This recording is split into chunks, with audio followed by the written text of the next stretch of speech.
ओम सहना भवतु सहनौ भुनक्तु सह वीर्यं करवावहै तेजस्विनावधीतमस्तु मा विद्विषावहै। ओम शांति शांति शांतिः।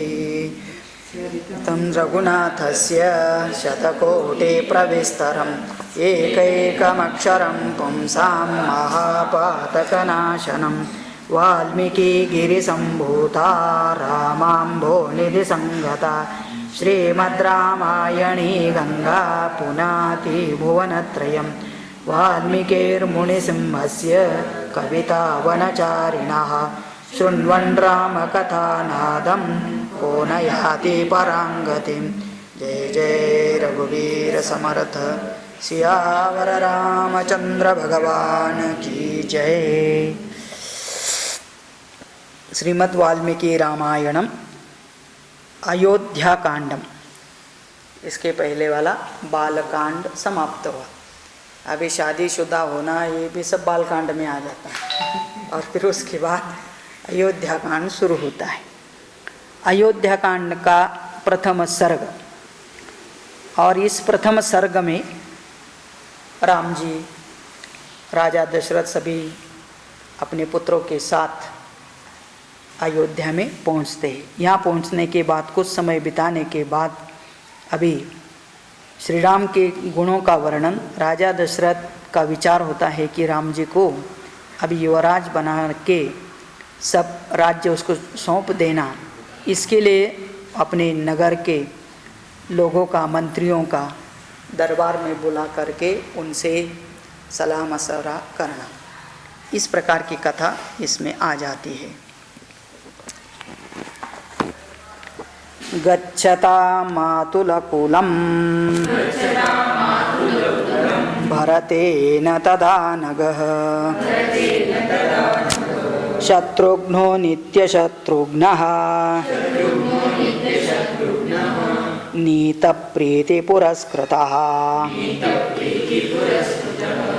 गच्छता मातुलकुलं भरतेन तदा अनघः भरतेन गच्छता, भरतेन सह शत्रुघ्नः मातुलकुलं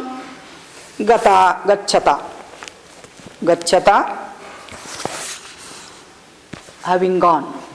तो भरत शत्रुघ्न के साथ मामा के, मतलब भरत के मामा के घर में चले जाते हैं।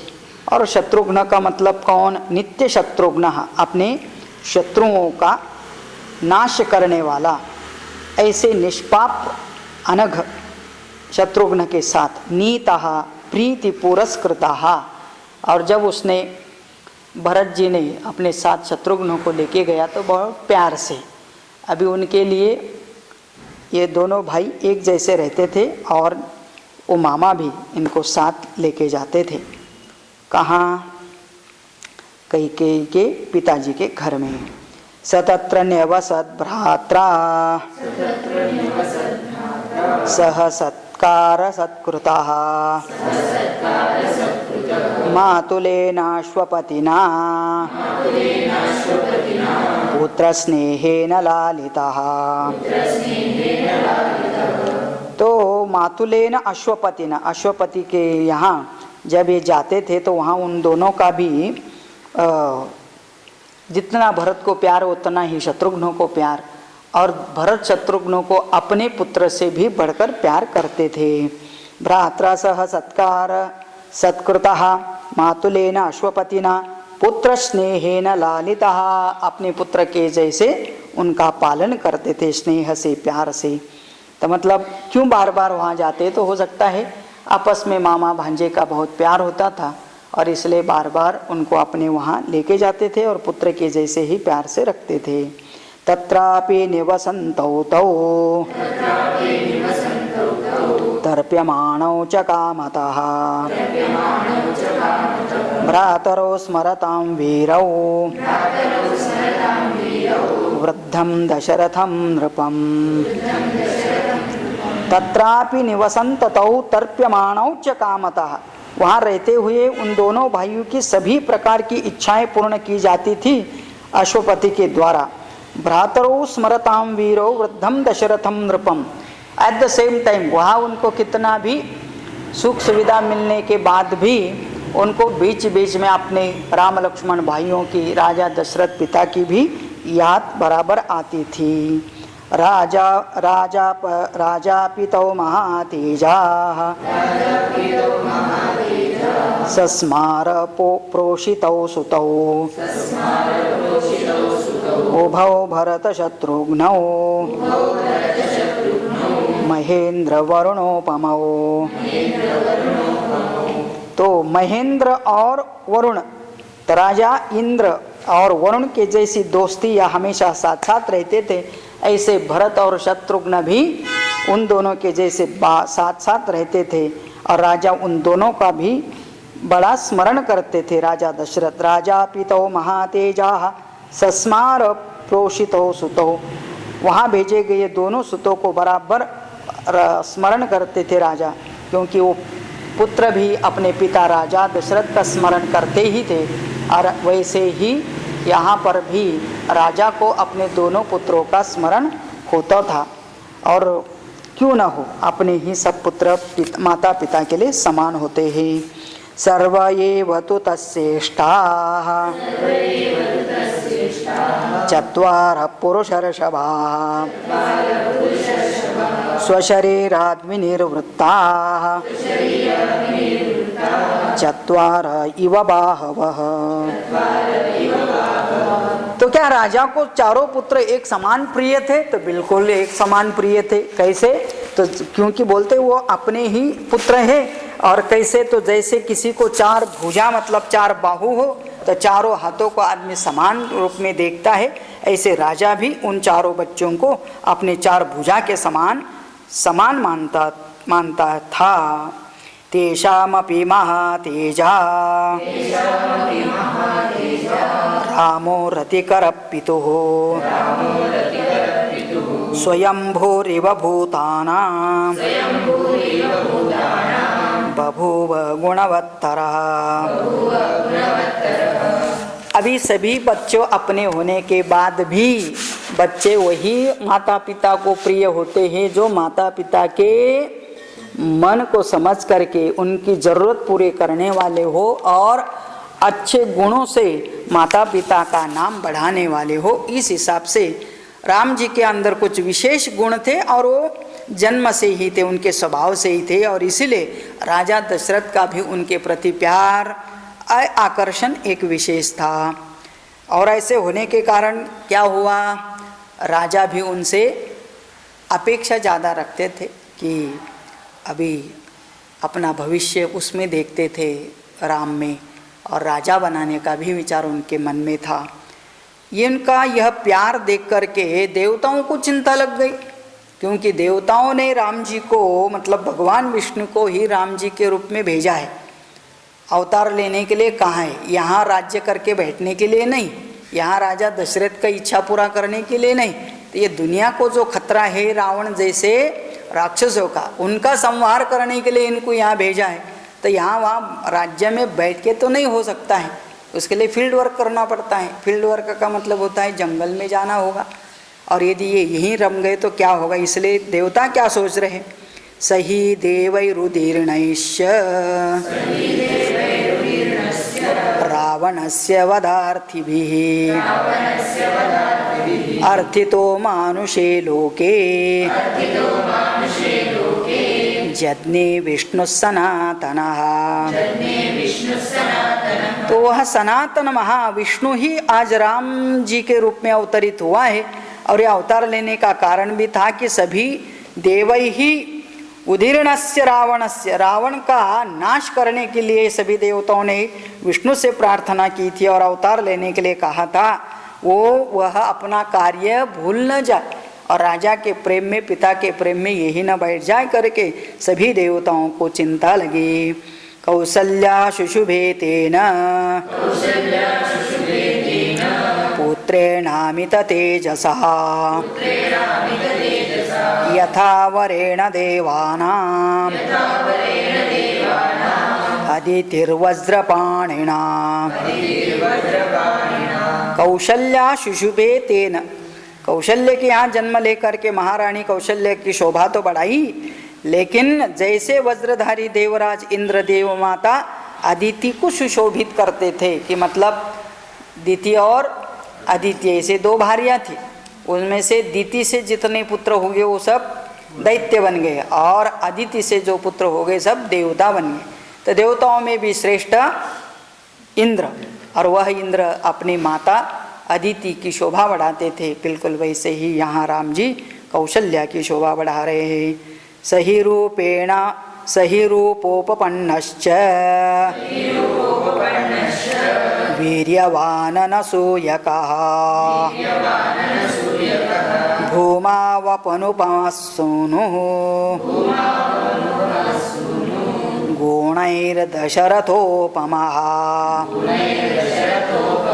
अभी यहाँ से आगे राम जी के गुणों का वर्णन होता है, वो कैसे थे, कैसे दिखते थे, उनके अंदर क्या क्या भलाई थी, ये बहुत सुंदर वर्णन। एक प्रकार से आज आषाढ़ी एकादशी है, भगवान विष्णु का यह दिन है पूजा पाठ करने का, स्मरण करने का, और उसी दिन उन्हीं के रूप स्वरूप राम जी के गुणों का वर्णन आ रहा है। कितना भाग्य है हम लोगों का कि वो गुण चिंतन करे।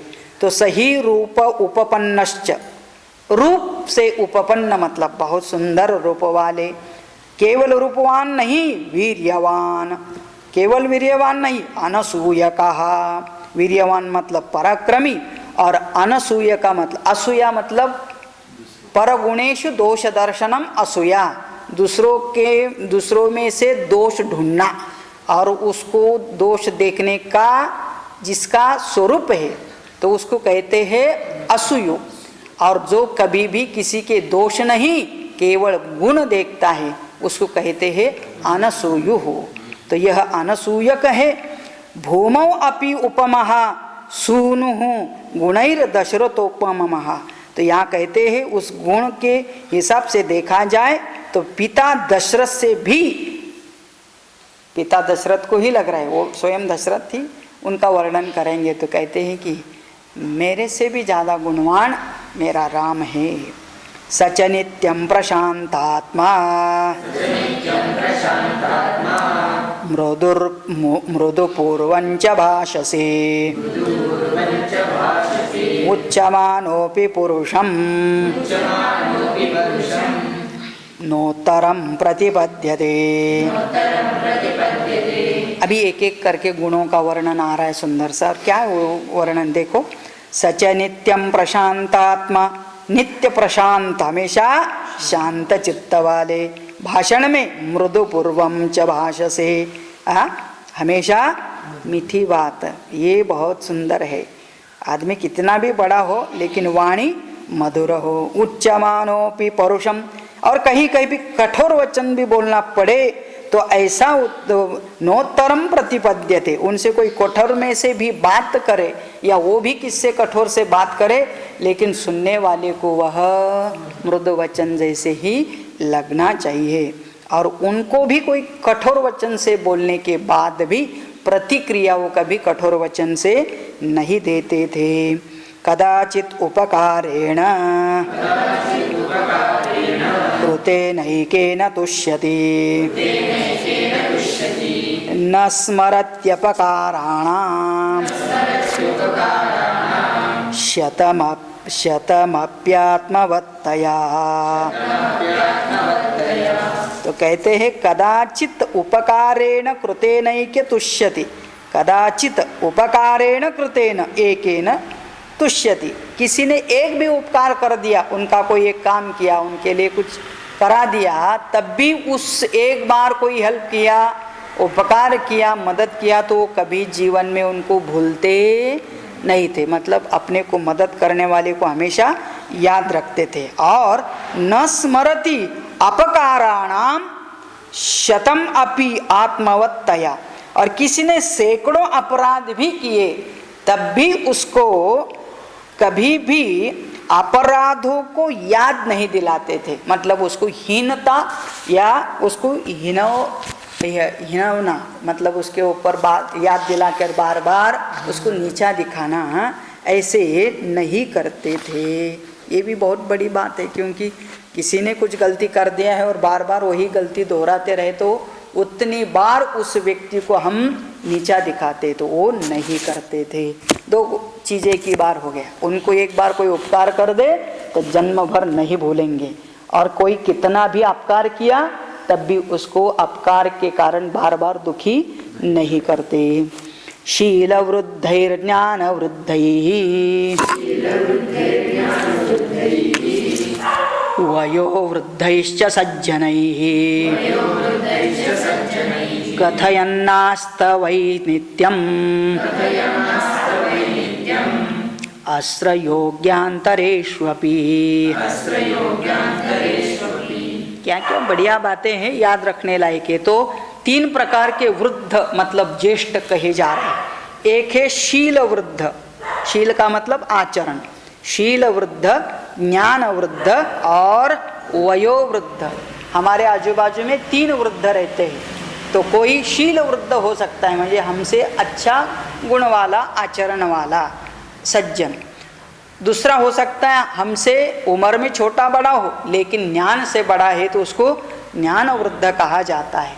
और कोई भी ना शील है ना ज्ञान है, फिर भी उम्र से बड़े हैं, तब भी वो वयोवृद्ध मतलब ज्येष्ठ कहलाते हैं। तो ऐसे सभी सज्जनों के साथ कथयन आस्ते वही नित्यम, ऐसे लोगों का वह हमेशा चरित्र का गुणगान करते, मतलब ऐसे बड़े लोगों का सम्मान, उनके चरित्र का, उनके गुणों का व्याख्यान करते। और नित्यम अस्त्रयोग्यंतरेषु अपि, और सत्पुरुष के साथ सदा बातचीत करते हुए उनसे हमेशा सीखते रहते थे। सीखना बहुत जरूरी बात है, क्योंकि कहा जाता है क्षणशः कणशः, तो विद्या कैसी आती है, क्षण क्षण में कुछ ना कुछ नया सीखना चाहिए। क्षणशः विद्या और कण कणशः धनम, एक एक कण संग्रहित करते हुए धन बढ़ता है। एक ही दिन लॉटरी नहीं लगती, ये लॉटरी शब्द ही नहीं था अपने यहाँ पहले वाला, ये तो अभी आया इंग्रज के साथ। नहीं तो अचानक पैसा मिलना ये हमारा पैसा होता ही नहीं है, या तो चोरी से मिलता है, नहीं तो कोई अपराध से मिलता है, नहीं तो गलती से मिलता है, ऐसा होता है। तो कष्ट से मिलता है तो वह कण कण से ही मिलता है, और जितना कष्ट से एक कण कण करके हम उसको संग्रहित करते हैं, तो खर्च करते समय भी आदमी बहुत सोच के करता है। अभी 2 नंबर का पैसा कितना भी आता है, और इसलिए 2 नंबर ही खर्च करने के लिए भी आगे पीछे नहीं देखते, तो करते रहते, क्योंकि उनको आने का भी सुख नहीं था और जाने का भी दुख नहीं था। लेकिन बाद में सब कुछ चले जाने के बाद दुख से अलावा कुछ रहता नहीं है। इसलिए इनका सबका कथन करना, चिंतन करना बहुत जरूरी है। बुद्धिमान मधुरभाषी पूर्वभाषी प्रियं वदः वीर्यवान् न च वीर्येण महता स्वेन विस्मितः। बुद्धिमान मधुराभाषी, बुद्धिमान थे, सदा मीठा बोलने वाले थे।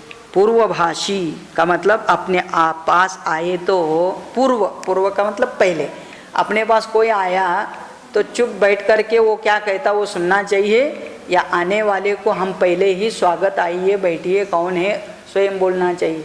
तो जो पहले बोलता है उसको अहंकार अभिमान नहीं होता है, और जो दूसरे के बोलने की राह देखता है वो स्वयं अभिमानी या गर्विष्ठ होता है।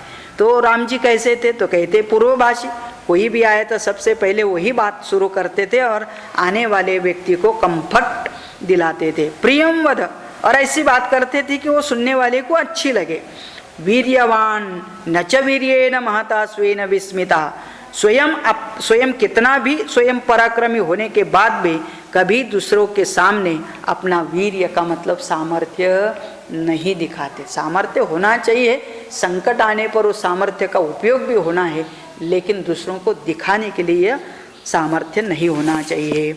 न चा कृतकथो विद्वान् वृद्धानां प्रतिपूजकः अनुरुक्त प्रजाभिश्च प्रजाश्चाप्युनुरज्यते न च अनृत कथा, कभी भी झूठ नहीं बोलते थे, मतलब झूठी बातें नहीं करते थे। स्वयं विद्वान वृद्धानां प्रति पूजकः, अपने से वृद्ध जनों का हमेशा आदर करते। अनुरक्त प्रजाभिश्च, अनुरक्तः प्रजाभिः, और सभी प्रजा में समान प्रीति करने वाले थे। प्रजाश्चाप्यनुरज्यते, और प्रजा भी उनसे बहुत प्यार करते थे। ये परस्पर होना चाहिए, एक तरफा प्यार भी नहीं होना चाहिए। तो कहते राम जी को भी सभी लोग प्यार करते थे, क्योंकि राम जी भी सबको एक जैसे देखते थे। सानुक्रोशोजित क्रोधो ब्राह्मण प्रतिपूजकः दीनानुकंपी धर्मज्ञः नित्यं प्रग्रहवाञ्छुषिः। सानुक्रोशः, सानुक्रोशः का मतलब क्रोध जीतने वाले। आक्रोश मतलब स अनुक्रोशः, किसी का कोई प्रॉब्लम है तो उसके ऊपर दया दिखाते थे। जीत क्रोध, अपने क्रोध के ऊपर उन्होंने पूरा जय प्राप्त किया। ब्राह्मण प्रति पूजकः, ब्राह्मणों का पुजारी थे। अभी ये आज सुनने के बाद कुछ लोग खुश हो जाते हैं कि हाँ ब्राह्मणों का आदर करने वाले थे, लेकिन ब्राह्मण भी उस आदर के लायक होते थे। तो मतलब जिसकी जो स्थिति है, जिसका जो स्थान है, उसका आदर करना ये सज्जनों का लक्षण है। दीनानुकंपी धर्मज्ञः, दुखियों के प्रति बड़ी दया थी, धर्म को भी जानते थे। नित्यम प्रग्रहवान, नित्यम प्रग्रहवान, प्रग्रहवान का मतलब इंद्रिय निग्रहवान। और शुचि ही, शुचि ही का मतलब शुद्ध, आंतरिक शुद्धि, बाह्य शुद्धि, विचारों में शुद्धि, आचरण में शुद्धि। तो विचार आंतरिक होते हैं और आचरण बाहर दिखने वाला, दोनों में शुद्ध था। कुलोचितमति क्षात्रम स्वधर्मं बहुमन्यते मन्यते परया प्रीत्या महत्स्वर्गफलं ततः। कुल उचितम अति क्षात्रम, कुल उचितम अति, अपनी मति, अपनी बुद्धि, अपने विचार कैसे होने चाहिए? कुल उचित, अपना कुल परिवार कैसा है उसके अनुरूप होना चाहिए। इतना ही नहीं, अपने कुल का मान, अभिमान, अपने कुल का स्तर बढ़ेगा ऐसा आचरण सबको करना चाहिए। ऐसे वे करते थे। क्षात्रम स्वधर्मम बहुमन्यते, और अपने क्षत्रिय धर्म को भी अधिक महत्व देते थे, मानते थे। मतलब जिसका जो स्वधर्म है उसको तो स्वीकार करना है। मन्यते परया प्रीत्या महत् स्वर्ग फलम तत्, और आपने जो भी है ना, जैसे गीता में कहा है स्वधर्मे निधनम श्रेया परधर्मो भयावह। स्वधर्मात् आदमी स्वधर्म करते करते मर भी जाए तो स्वर्ग प्राप्ति होती है करके कहा जाता है। इसलिए अपने अपने स्वधर्म का आचरण किसी भी हालत में करके उससे स्वर्ग प्राप्ति जरूर होती है। ऐसे वो अपने स्वधर्म का स्वीकार करके आचरण करते। नाश्रेयसी रतो यश्च न विरुद्ध कथा रुचिः उत्तरोत्तर युक्तिना वक्ता वाचस्पतिर्यथा। न अश्रेयसी रतो यश्च, जो कभी भी अश्रेयस्करी कर्म में नहीं लगते थे, निषिद्ध कर्म नहीं करते थे। फिर और यश्च न रुचि विरुद्ध कथा रुचि, किसी के बारे में बुरा सुनने की भी रुचि नहीं थी। हमारे से उल्टा सब, हमारे यहाँ तो अलग होता है। कोई किसी के बारे में कुछ निंदा करना शुरू कर दिया जाए ना, सभी लोग अपना अपना काम छोड़ करके उसको सुनने में ज़्यादा मजा लेते हैं। लेकिन उनको कभी भी ऐसे किसी के बारे में गलत सुनने का रुचि नहीं रहती थी। और उत्तरोत्तर युक्ति नाम वक्ता वाचस्पतिर्यथा, वक्तृत्व में तो साक्षात वाचस्पति के जैसे थे। और आगे आगे का जो सिद्धांत रखना है या बातचीत रखनी तो उसके लिए और बढ़िया बढ़िया युक्तिवाद देते थे। अरोगस्तरुणो वाग्मी वपुष्मान् देशकालवित् लोके पुरुषसारज्ञः साधुरेको विनिर्मितः। अरोगः, ये एक ही याद रखने का। कैसे थे राम जी? अरोगः, किसी भी प्रकार का रोग नहीं था उनको। हमारे यहाँ हमेशा पूछते रहते ना, काय रोग आला तुला, तो मतलब क्या हुआ, कैसे हुआ करके कुछ काम नहीं करते ना। सवेरे पूजा को लेट होते, क्या रोग आया करके पूछ सकते हैं। हाँ, खाने के लिए लेट हो गया, क्या रोग आया पूछ सकते हैं। आज ऑफिस में नहीं आया तो ऐसे पूछते हैं ना। तो रोग का मतलब अलग अलग प्रकार के रोग होते हैं, शारीरिक होते हैं, मानसिक होते हैं। तो वो स्वयं कैसे थे? अरोगः। और तरुणः, यंग, वाग्मी, बोलने में बहुत मधुर वाणी युक्त, पहले बोल दिया। वपुष्मान देश कालवित, वपुष्मान अपना शरीर की देखभाल अच्छे करते थे, मतलब एक्सरसाइज करते थे। और देश कालवित, कौन से देश में कौन से काल में क्या काम कैसे किया जाता है इसका ज्ञान रखने वाले। लोके पुरुष सारज्ञः, इस लोक में सब कैसे रहना चाहिए इसका सार का ज्ञान था, समस्त संसार के गुणों का ज्ञान था। क्या बताऊं, साधु एकः विनिर्मिता है। लगता है कि इस दुनिया में ब्रह्मा जी ने एक परफेक्ट आदमी बनाया, वही श्री राम जी। तो मतलब ऐसे उनके अंदर के सब गुण थे करके वाल्मीकि जी लिख रहे हैं। सतुश्रेष्ठैर्गुणैर्युक्तः प्रजानां पार्थिवात्मजः बहिश्चर इव प्राणः बभूव गुणतः प्रियः। सतुश्रेष्ठैः गुणैः युक्तः, सभी श्रेष्ठ गुणों से युक्त होते हुए प्रजानां पार्थिवात्मजः, और सभी प्रजाओं को वो अपने पार्थिव, अभी दो है, अब बहिश्चैव प्राणः, दो प्राण होते हैं। तो जैसे अपना प्राण सबको प्यारा होता है, तो इसका मतलब क्या हुआ, अपना प्राण सबको प्यारा होता है। लेकिन राम जी ये क्या थे, लोगों को अपने प्राण जैसे प्रिय थे। तो इसका मतलब क्या है, तो कहते हैं उनका अपना प्राण वो तो आंतरिक है, और बाह्य प्राण का मतलब राम जी, जैसे कि अपना ही प्राण बाहर घूमने वाला है। बहिश्चर इव प्राणः बभूव गुणतः प्रियः, इतना उनको वह प्रिय थे प्रजा को। सर्वविद्याव्रत स्नातः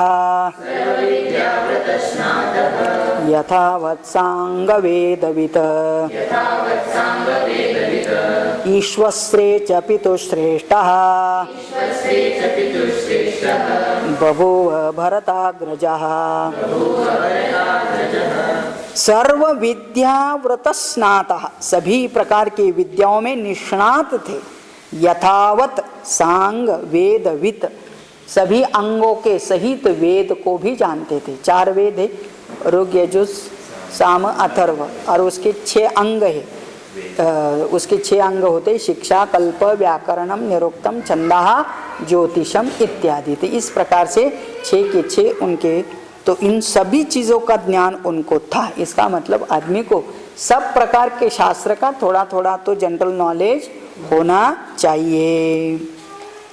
और उसके साथ साथ क्षत्रिय होने के कारण ईशु आश्रय, ईशु आश्रय का मतलब ईशु प्लस आश्रय, ईशु आश्रय का मतलब बाण और धनुर्बाण चलाने की भी विद्या उनके पास थी। ऐसे कैसे थे वो, पितुः श्रेष्ठ, पिता से भी बढ़कर, बाप से बढ़कर बेटा, ऐसा वो था। कल्याणाभिजन साधु अदीन सत्यवाग्रुजो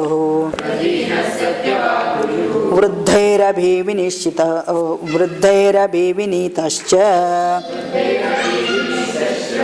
द्विजैर्धर्मार्थदर्शिभिः। कल्याण अभिजन साधु अदीनः सत्यवाग्रुजो, क्या क्या है उनके, देखो कल्याण अभिजना। हाँ, कल्याण अभिजना का मतलब अपने जन्मभूमि का कल्याण करने की इच्छा, साधु और दीन लोगों के ऊपर दया, सत्यवाग सत्यवादी, रुजुः सरलता, वृद्धैः अभिविनीतश्च, सभी 3 प्रकार के पहले वृद्ध बोल दिया, शील वृद्ध, ज्ञान वृद्ध और वयोवृद्ध, इनके सामने हमेशा कैसे तो विनीत भाव से मतलब रहते थे। द्विज धर्मार्थदर्शी भी, और द्विज है धर्म का उत्तम शिक्षा देने वाले हैं, उन सभी के प्रति वह विनय से पेश आते थे, मतलब सबको आदर देते थे।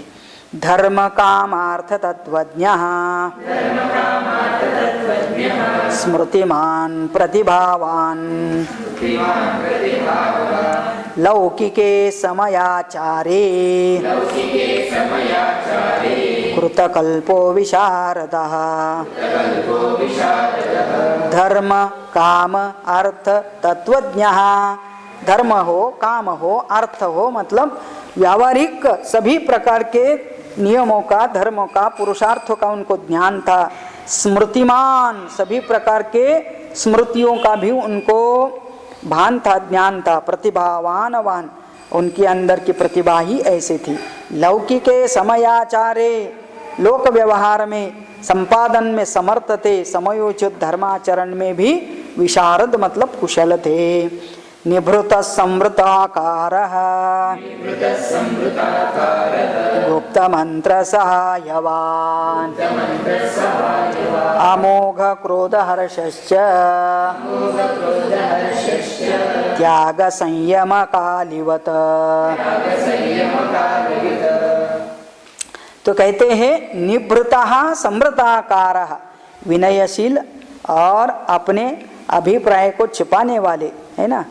गुप्त मंत्र, अपना बहुत सारे मंत्र गुप्त रखना है। इनफैक्ट कोई किसी प्रकार की बात या कोई किसी प्रकार का चीज़ हमको बताते हैं तो वो मंत्र जैसा होता है, और उसको क्या करना चाहिए, गुप्त रखना चाहिए। नहीं कि इसने बताया उसको हमने बता दिया, फिर उसने उसको बता दिया, सब गुप्त मंत्र को प्रकट मंत्र बना दिया। तो ऐसा नहीं, इसलिए गुप्तचर कहा जाता है ना, गुप्तहेर कहा जाता है। तो सब मैं पता होना चाहिए, बहुत सारी चीज़ बहुत सारे लोगों को बताना भी नहीं चाहिए। सहायवान, और जिसको किसी को उनकी सहायता की जरूरत है हमेशा वो वहाँ उनके साथ खड़े रहते हैं। अमोघ क्रोध हर्षश्च, और कहते हैं उनका क्रोध अथवा ईर्ष्या निष्फल नहीं होता था। क्रोध आया तो उससे भी काम बन जाता है, और हर्ष हुआ तो उस आनंद का भी सबको उसका सहायता मिलती थी। त्याग संयम कला काल वित्त, त्याग संयम और काल सभी चीज का उनको भान और ज्ञान रहता था। दृढ़ भक्ति स्थिर प्रज्ञा नासद्ग्राहीन च दुर्वचः निस्तंद्रीर प्रमत्तश्च स्वदोष परदोषवित। दृढ़ भक्ति ही, तो गुरुजन हो या देवता हो, कुलदैवत हो, इनके प्रति दृढ़ भक्ति। स्वयं स्थित प्रज्ञा, स्थित प्रज्ञा का स्थिर प्रज्ञा, स्थिर का मतलब स्थिर और प्रज्ञा का मतलब बुद्धि। तो अपनी बुद्धि हमेशा, हाँ, आज एक संकल्प, कल एक संकल्प, परसों एक, क्या करना है पता ही नहीं, कहाँ जा रहे हैं पता नहीं, जा तो रहे। तो इसका मतलब क्या है, ठीक है, जाने के बाद देखेंगे। तो स्थिर बुद्धि होनी बहुत जरूरी है, निश्चयात्मक होना भी जरूरी है। इस प्रकार से उनका बुद्धि भी स्थिर, और न असद्ग्राही न दुर्वचः, असद्ग्राही न, असत चीज़ों का कभी ग्रहण नहीं करते थे। मिथ्या ग्रहण, मिथ्या किसी का समाचार हो, किसी के बारे में निंदा हो, इसका ग्रहण नहीं। कभी दुर्वच मतलब कभी कठोर वचन से किसी से बात नहीं। निस्तंद्रित, कभी भी तंद्रा में नहीं रहते थे। तंद्रा पता है ना, तंद्रा का मतलब ये मराठी में बोलते हैं ना, हाँ, तंद्रित का मतलब वो किस चीज़ में एक बार मन लगा दिया। अभी मोबाइल तंद्रा, तो इसका मतलब मोबाइल तंद्री में उधर क्या चल रहा है ना, कोई आया लेके गया, पास से गुजारा, कुछ पता नहीं चलता है। हाँ, क्योंकि लीन हो गए उसमें अभी। और ऐसा वो नहीं थे। निस्तंद्रिता मतलब हमेशा अलर्ट, अप्रमत्तः, और कहते आलस्य रहित, स्वदोष परदोष वित्त, अपने अंदर जो दोष है उसको भी उनको ज्ञान रहता है, दूसरों के अंदर जो दोष है उसको भी भान रखना जरूरी है, क्योंकि उसके अनुसार व्यवहार भी कर सकते हैं। शास्त्रज्ञश्च कृतज्ञश्च पुरुषान्तरको विदः यः प्रग्रहवानुग्रहाय योः यथा न्यायं दिव विचक्षणः। शास्त्रज्ञश्च सभी शास्त्र का ज्ञान, कृतज्ञश्च कृतज्ञ भी है मतलब अपना उपकार करके कृतज्ञता करते थे। पुरुषांतर को विदा, दो लोगों के बीच में का अंतर मनोभाव भी जानना बहुत जरूरी है। हाँ, इन दोनों के अंदर क्या चल रहा है पता भी रखना चाहिए। और यह प्रग्रहवान, प्रग्रहवान का मतलब निग्रहवान, और अनुग्रह दोनों भी है। प्रग्रह का मतलब कंट्रोल और अनुग्रह का मतलब दया, दोनों भी करना है। लोगों को कंट्रोल भी करना चाहिए और उनके ऊपर अनुग्रह दया भी दिखाना चाहिए। यथा न्यायम विचक्षणः, तो यथा न्यायम किसको कंट्रोल करना, किसी को दया दिखाना, ये दोनों चीज़ का अंतर भी पता था उनको। सत्संग्रहवानुग्रहणे स्थानभिन्निरनिग्रहस्य च आयकर्मण्योपायज्ञः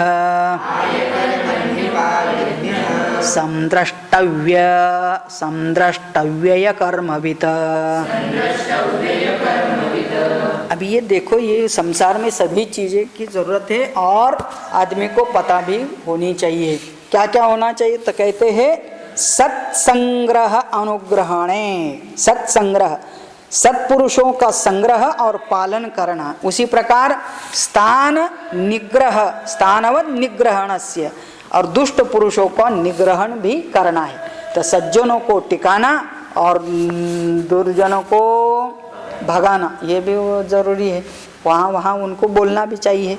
आय कर्मणि उपायज्ञ, आय कर्म, आय का कर्म मतलब कितना न्यायोचित धन उपार्जन करना है, मतलब how much profit we should earn, इसका भी ज्ञान होना चाहिए। हाँ, टैक्स के रूप में कैसे लेना या व्यापार के रूप में भी कैसे लेना। समृष्ट व्यय कर्मवित, और शास्त्र वर्णित व्याय कर्म भी उन्हें ठीक ठीक ज्ञान था। तो शास्त्र के अनुसार ये किस प्रकार से आदमी को खर्च करना और पैसा बचाना चाहिए, तो उसके लिए महाभारत में एक श्लोक आता है और उसका यहाँ पर टिप्पणी में विचार किया है। तो शास्त्र में व्यय का विधान किस प्रकार से किया है, कहते हैं कश्चिदायश्च चार्धेन चतुर्भागेन वा पुनः पादभागैस्त्रिभिर्भापि व्यय संशुध्यते तव। आदमी को हमेशा जितना कमाते हैं उसमें से कितना खर्च करना चाहिए और कितना बचाना चाहिए। तो कश्चित आयस्य चार्धेन, कभी अर्धभाग कभी चतुर्थ भागेन वा पाद भागेन। तो मतलब क्या होता है, आधा खर्च करो या पौना खर्च करो या वन पाद का मतलब एक 25% खर्च करना, उतना ही व्यय करना। इसका मतलब हर बार कम से कम 25% से 50% आदमी को बचा के रखना चाहिए अपने पास। जितना है उतना पूरा ही कभी खर्च करने का सोचना नहीं, फिर वो शक्ति हो या पैसा हो या आयुष्य हो। अभी ये है ना, संसार करना है करो, कमाना है कमाओ, लेकिन इसके लिए कितना आयुष्य अपने को देना चाहिए, कितना आयुष्य बचा के रखना है, कितना आयुष्य परमार्थ को लगाना है, इसके बारे में भी हमको सोचना चाहिए। ये शास्त्र बताता है और इन सभी शास्त्रों का उनको ज्ञान था। श्रेष्ठ्यंचास्त्र समूहेषु प्राप्तो व्यामिश्रकेषु च अर्थधर्मौ च संगृह्य सुखतंत्रो न चालसः। श्रेष्ठ्यं च अस्त्र समूहेषु प्राप्तः व्यामिश्रकेषु च, तो सभी प्रकार के भाषाओं का ज्ञान, सभी प्रकार के नाटकों का ज्ञान और अर्थ धर्म का भी ज्ञान, सभी प्रकार की कलाएं, मतलब वो भले कला आपकी सांस्कृतिक हो या जैसे कहते हैं कि कोई व्यवहार कलाज्ञ है तो व्यवहार में कैसे रहना चाहिए, सब प्रकार की कलाएं उनके अंदर थी। ये मैनेजमेंट के लिए ये सब गुण चाहिए होते हैं। वैहारिकाणां शिल्पानां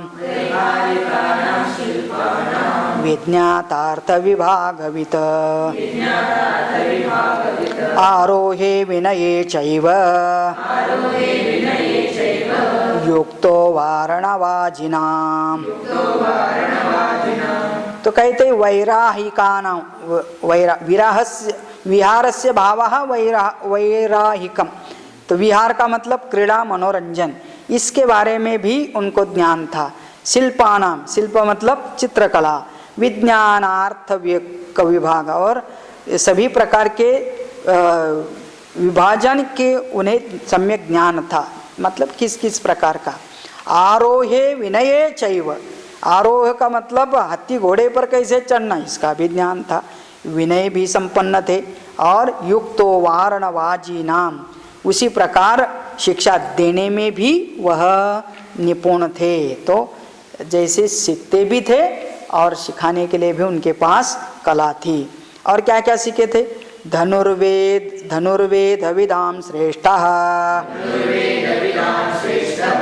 लोके तीरथ सम्मतः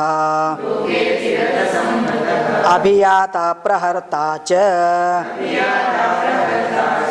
सेनानय विशारदाः। धनुर्वेद विदाम श्रेष्ठः, धनुर्वेद की विद्या में जितने विद्वान थे उनमें वे श्रेष्ठ थे।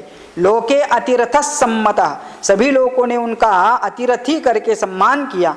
अभियाता प्रहर्ता च, शत्रु सेना पर आक्रमण भी करने का सामर्थ्य था।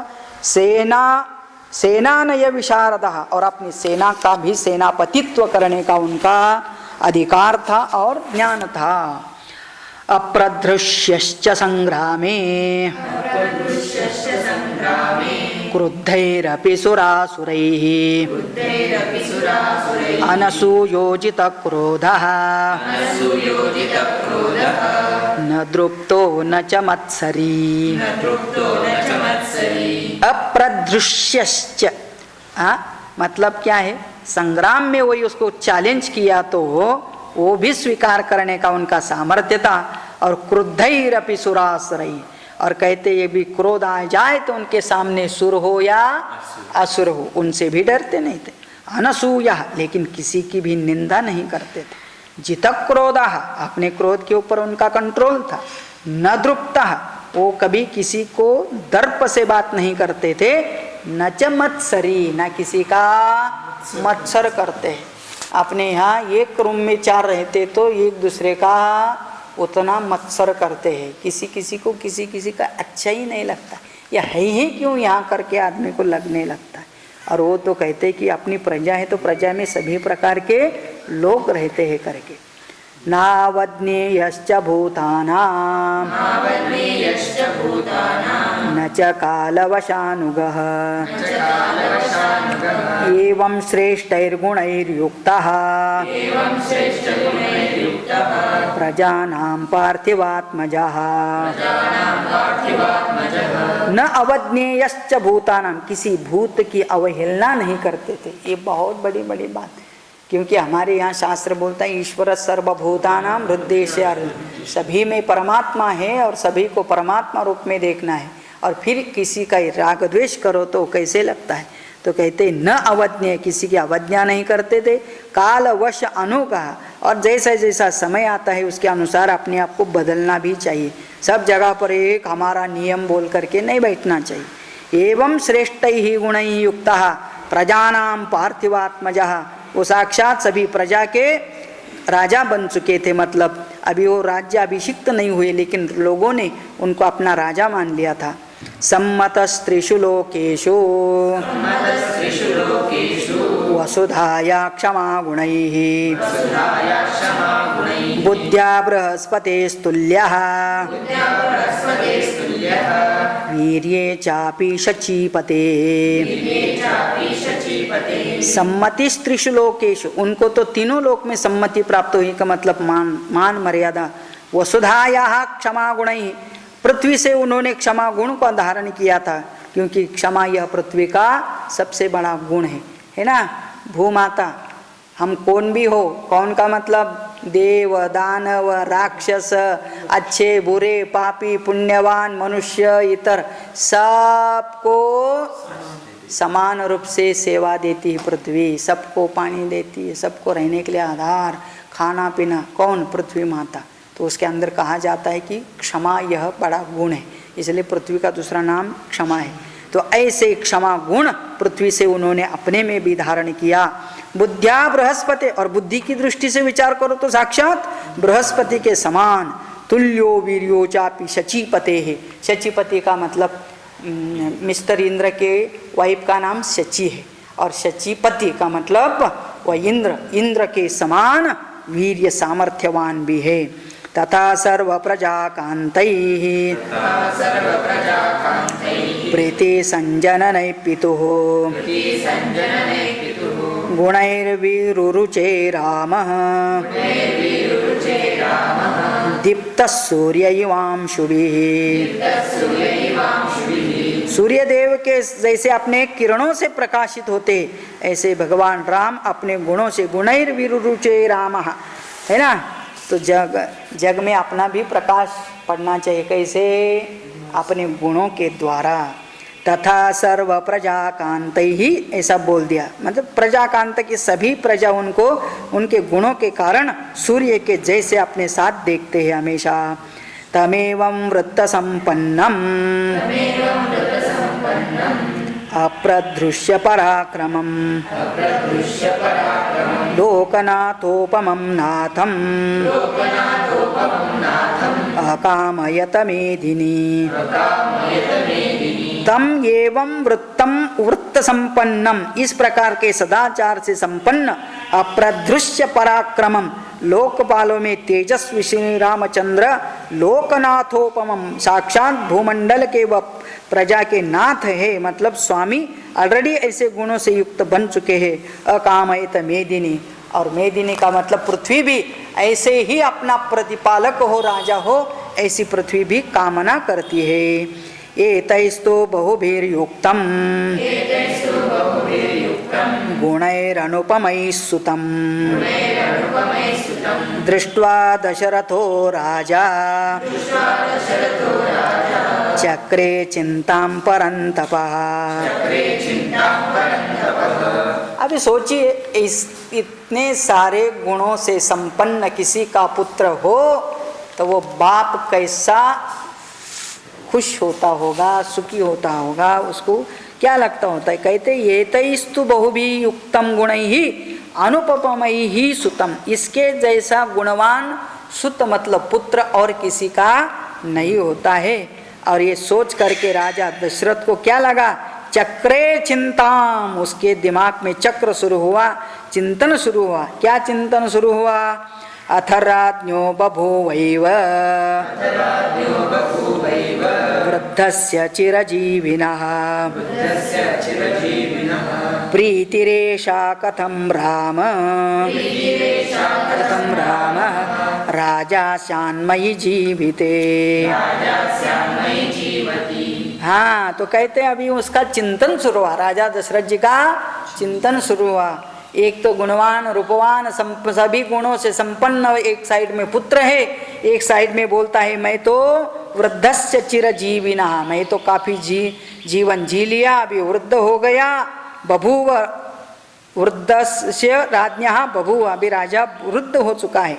प्रीति ही एषा कथम रामः राजा स्यान् मयि जीवति, उसका एक ही अभी चिंतन है, मैं जिंदा रहते हुए मेरे सामने राम जी कैसे राजा बन जाए तो मेरा काम सफल हो जाएगा।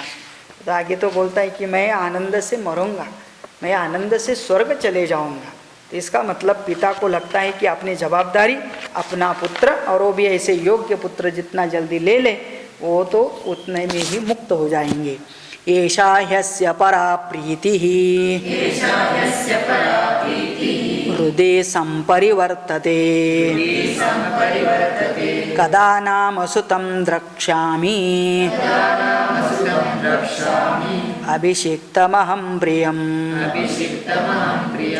तो ऐसा परा प्रीति उनका, उसके प्रीतियों बहुत बड़ा प्यार, और वो भी हृदय संपरिवर्तित, उनका हृदय को हमेशा वो चिंतन में लग चुके हैं, एक ही चिंता अभी सामने। कदा नाम सुतं द्रक्ष्यामि, when I can see my son as the king of this kingdom, अभिषिच्यम अक्तम अहम श्रियम, कब ये राजा बन जाएंगे, और वो राजा बनने का वह दृश्य मैं अपने आँखों से देखूंगा करके। कितना कितना होता है, बुढ़े होते हैं ना, अपने नाती पोती का भी हमारे सामने विवाह हो जाए करके बुढ़ा अज्जा अज्जी देखते ही रहते हैं करके, एक बार इनका शादी देख लो तो मैं सुख से मर जाऊं करके बोलते हैं। मरना कोई चाहता नहीं, लेकिन फिर भी इच्छा होती है कि हमारे सामने हो जाए, ये सुख सोहला हम देख ले। वृद्धि कामो हि लोकस्य सर्वभूतानुकंपकः मत्त प्रियतरो लोके पर्जन्य इव वृष्टिमान्। तो वृद्धि कामो हि लोकस्य सर्वभूतानुकंपकः मत्त प्रियतरो लोके, उसके गुण और एक बार वो दिमाग में आते हैं दशरथ जी के, और कहते हैं कि ये सबकी वृद्धि की कामना करने वाला है, सर्वभूत के ऊपर अनुकंपा मतलब दया दिखाने वाला है, मत्त प्रियतरः लोके, और अभी इतने उम्र में ही मेरे से भी ज़्यादा पॉपुलर हो गया, प्रसिद्ध हो गए, लोग उसको मानने लगे। पर्जन्य ये वो वृष्टिमान, जैसे सबके लिए प्रजा मतलब मेघ सबको वर्षा एक जैसे कराता है, बारिश कराता है, सब जगह तो खुश हो जाते हैं, ऐसे राम जी के गुणों से आचरण से सभी प्रजा खुश है। यशशक्र समो वीर्य बृहस्पति समो मतौ महीधर समो धृत्यां मत्तश्च गुणवत्तरः। यम शक्र समो वीर्य, यम और शक्र मतलब इंद्र के समान वीर्यवान है राम। बृहस्पति समो मतो, मति बुद्धि के दृष्टि में बृहस्पति के सम है। महीधर समो धृत्या, उसका धैर्य देखा जाए तो पर्वत के समान है। और मत्तश्च गुणवत्तरः, इन सभी गुणों में वह मेरे से भी बेहतर है, बढ़कर है करके राजा दशरथ ने ना, हमें पुत्र मोह से भी ऐसे वो वर्णन तो होता है, लेकिन यहाँ तो सचमुच में राम जी के अंदर ये गुण भी तो है। महिमहमिमां कृत्स्नाम् अधिष्ठन्तमात्मजम् अनेन वयसा दृष्ट्वा यथा स्वर्गममाप्नुयाम्।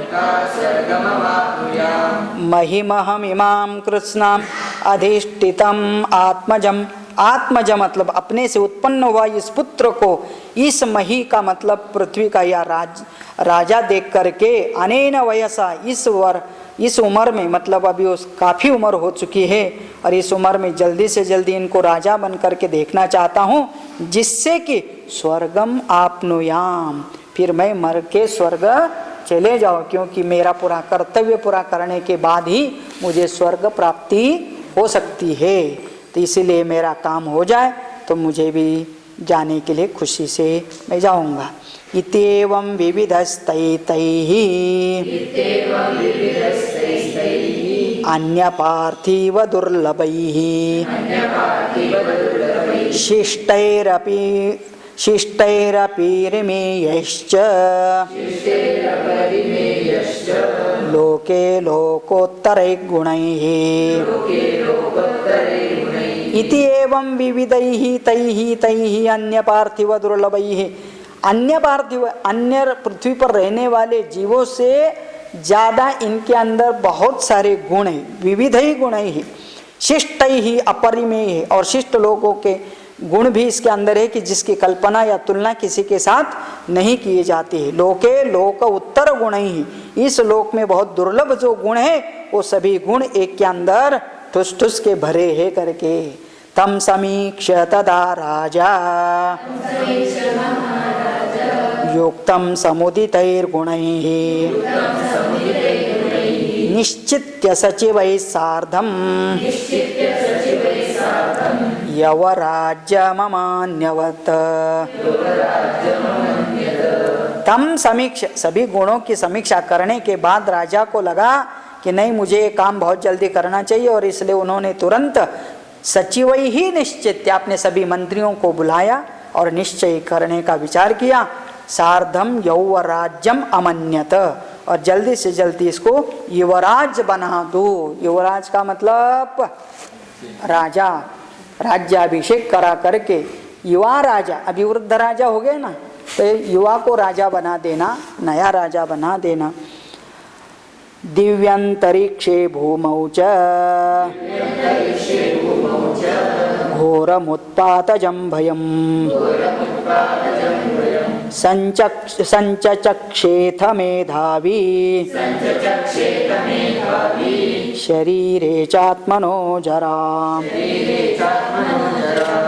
तो जरा, जरा का मतलब बुढ़ापा के कारण बुद्धिमान राजा के क्या हो रहा है, तो कहते हैं कि मुझे दिव्य मतलब स्वर्ग में, अंतरिक्ष लोक में, भूमि पर घोरम उत्पाजनम भयम, बहुत कुछ उत्पात होने वाला है ऐसा मुझे लगता है, क्योंकि स्वयं आदमी भयभीत हो जाता है तो उसको सब चीज़ें का भी डर लगने लगता है, क्योंकि अभी उनका उम्र हो चुका है, पता नहीं आगे क्या होगा। इस चिंतन में वो सोच रहे हैं कि इसको जल्दी से जल्दी आत्मनः जराम, अपनी तरफ देखते हैं तो हम भी बूढ़े हो चुके हैं, और अभी इस वृद्धावस्था में कोई भी आपत आ जाए तो इसको सामना नहीं कर सकेंगे। लेकिन आदमी को क्या होती है, आशा तो बहुत होती है। कुछ लोग तो उम्र होने के बाद भी सत्ता छोड़ना नहीं चाहते हैं, लेकिन राजा यहाँ अपनी सत्ता अपने पुत्र को देना चाहते हैं। पूर्णचंद्रानन स्याथ शोकापनुदमात्मनः लोके रामस्य बुबुधे संप्रियत्वं महात्मनः। तो राजा कहता है कि मेरे सभी शोक का, दुख का अंत कौन करेगा? जिसका मुख पूर्ण चंद्राननस्य, इसका मुख कैसे है? पूर्ण चंद्र के समान। हमारा कैसा है? अर्धचंद्र के समान। तो मतलब वो आजकल दिखाते हैं ना, वो राउंड लगाते हैं, तो ये पूर्ण चंद्र हो गया है। तो उसमें से एक लाइन ऐसी कर दो नीचे मुंह वाली, तो करके होता है। एक ऐसा स्माइलिंग करो तो उल्टा करना पड़ता है। अभी हमारा किस प्रकार का है वो देखना है करके। तो जो ये दोनों भी होते हैं ना, इससे फ़र्क काफ़ी पड़ता है।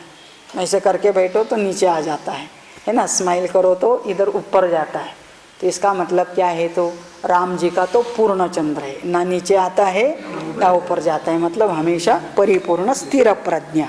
तो शोकपानुदमात्मनः, और ये सभी शोकों का निवारण करने वाला श्री राम का पूर्ण चंद्र मुख। अभी मतलब राजा को अभी इतना निश्चय हो रहा है कि अभी मुझे यह राज्य उसको सौंप ही देना चाहिए, क्योंकि सब प्रकार के गुण है। मैं वृद्ध हो गया हूँ, अभी किसी भी आपत आया तो उसको निवारण करना मेरे बस का नहीं रहा। इसीलिए आत्मनश्च प्रजानांच श्रेयसे च प्रियेण च प्राप्ते काले सधर्मात्मा भक्त्या त्वरितवान् नृपः।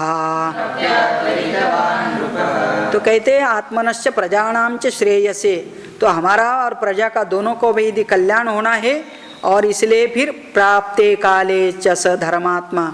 अभी राजा कहते हैं कि अभी प्राप्त काल मतलब ये समय आ चुका है कि अभी त्वरित बहुत जल्दी से जल्दी इसको राजा बना दिया जाए। ऐसे राजा दशरथ के अंदर चिंतन शुरू हुआ। नाना नगर वास्तव्यान पृथक जानपदानपि समानीनाय मेदिन्यां प्रधानान पृथ्वीपति। तो जैसे हमारे यहाँ पर एक राजधानी होती है, फिर डिस्ट्रिक्ट हेडक्वार्टर होता है, फिर तालुका हेडक्वार्टर होता है, फिर पंचायत हेडक्वार्टर होता है, तो मतलब बहुत ये सत्ता का लोग होते हैं और वहाँ अपने रिप्रेजेंटेटिव सब जगह होते हैं। इसलिए अभी राजा जब नया राजा को राज्याभिषिक्त करने वाला है तो इन सभी लोगों के साथ इसकी चर्चा की जाती है, उनको इसका परिचय किया दिया जाता है। इसलिए कह रहे नाना नगर वास्तव्यन, नाना नगर में रहने वाले, पृथक जानपदानी, अलग अलग जिलों में रहने वाले, समानी न्याय, सबको निमंत्रण दिया। पृथ्वी पर जितने उनके रिप्रेजेंटेटिव थे वो कौन? प्रधानान पृथ्वीपति, प्रधान पृथ्वीपति मतलब छोटे छोटे राजाओं को भी बुला लिया है। उनको यहाँ अभी सम्मिलित करने जा रहे हैं राजा दशरथ। तान वेश्मनानाभरणैः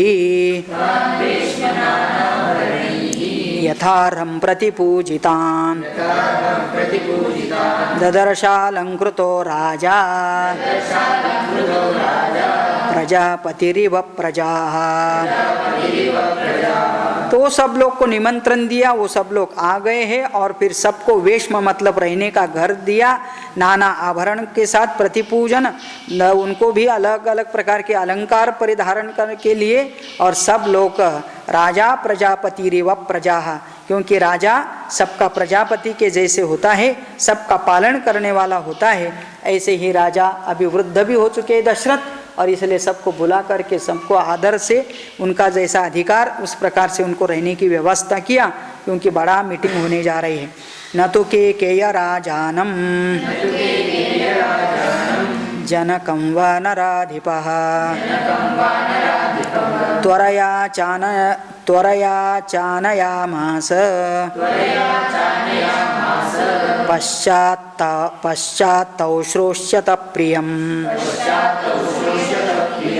तो अभी राजा को तो आपको पता है बहुत जल्दी हो गई है, और जल्दी में क्या कर दिया, तो अपने अंडर जितनी एरिया आता है वहाँ के सभी अधिकारियों को उन्होंने बुला लिया। लेकिन इस कार्यक्रम में दो लोगों को नहीं बुलाया। कौन वे दो लोग?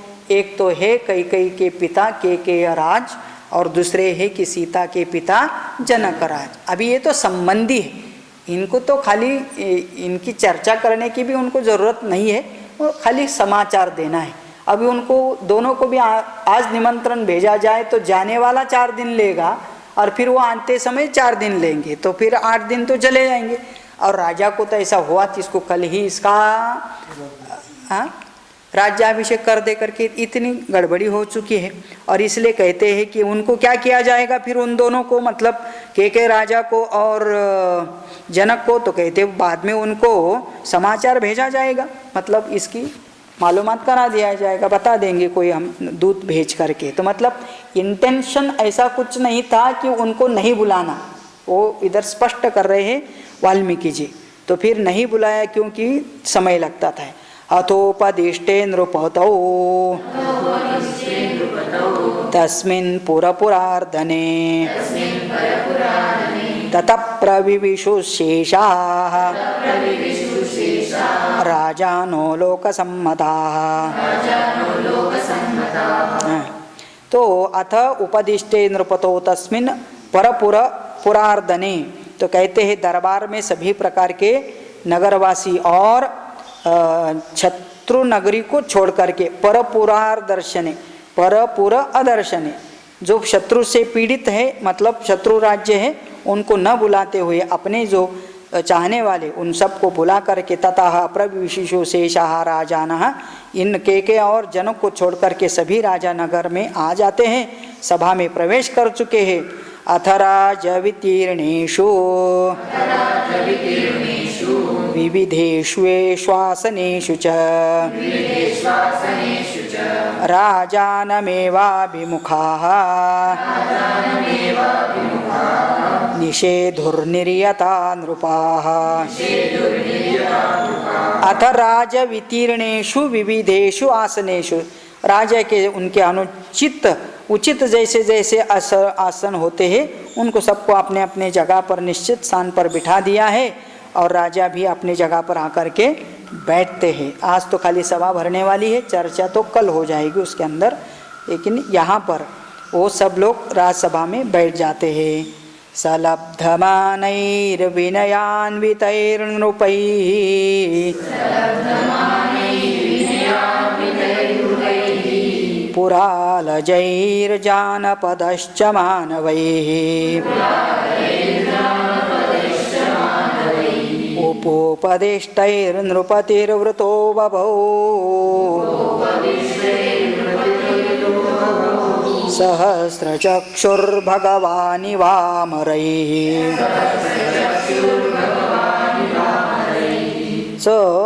कहते हैं कि सहस्त्र चक्षु का मतलब पूरा इंद्र, जैसा इंद्र अपने सभा में सभी देवताओं से घिरे हुए बैठते हैं सभा में, ऐसे ही राजा दशरथ भी ये सभी प्रकार के राजे महाराजे और नगरवासियों के द्वारा आसपास में बैठे हुए। सलब्धमान ही सबसे मान प्राप्त हुआ, विनयान्वित ही सभी के साथ विनय से पेश आने वाले नृपै ही, पुराल जय ही जानपद से पूर्व से आने वाले जानपद से आने वाले सभी मानवों के द्वारा उपोपविष्ट ही नृपति ही, उसके साथ सब घिरे हुए राजा अभी अपने दरबार में सिंहासन पर बैठ चुके हैं और अभी बैठ चुके हैं तो बैठे ही रहेंगे और फिर उनके बीच में क्या चर्चा हुई है होने वाली है इस चीज़ का सब वर्णन अगले सर्ग में आता है जो हम कल करते हैं। ओम इत्यार्षे श्रीमद् रामायणे वाल्मीकिये आदिकाव्ये अयोध्याकाण्डे प्रथमः सर्गः। ओम पूर्णमदः पूर्णमिदं पूर्णात् पूर्णमुदच्यते पूर्णस्य पूर्णमादाय पूर्णमेवावशिष्यते। ओम शांति शांति शांति। जय जय रघुवीर समर्थ सियावर रामचंद्र भगवान की जय।